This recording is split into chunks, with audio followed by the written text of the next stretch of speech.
courage to keep going despite all the trouble we face. Lahat ng problema hinarap ko, pero makita nyo, hindi siya umatras. Hindi siya tumakbo sa laban. Hindi maganda, lalo na sa ating mga anak ng Diyos na makita na tayo ay atrasin sa laban. Nang natuturo siya ng salita ng Diyos, mahuli siya, pinagahan ka siya, gawin mo yun.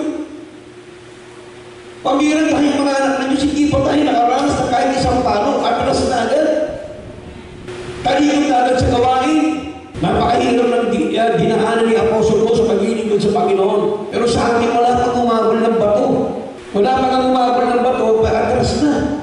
Minsan, salita ng Diyos, nag-preach yung mga pastor dyan, preacher, na makapagsalita na ng medyo masakit, na hindi naman yung patukoy sa inyo. Nagagalit na. Yun lang yun ha, salita pa ng Diyos yun. What's more yung nangyari kay Apostol Paul? Binabaturan. Imagine niyo, pagkatapos batiin ni Apostol Paul, ilang bukol meron si Apostol Paul sa noo.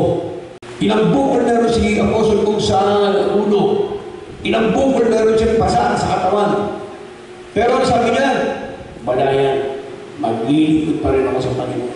Itutuloy ko pa rin sa Panginoon ang pangangaral. Itutuloy ko pa rin ang aking paglilingkod sa Panginoon.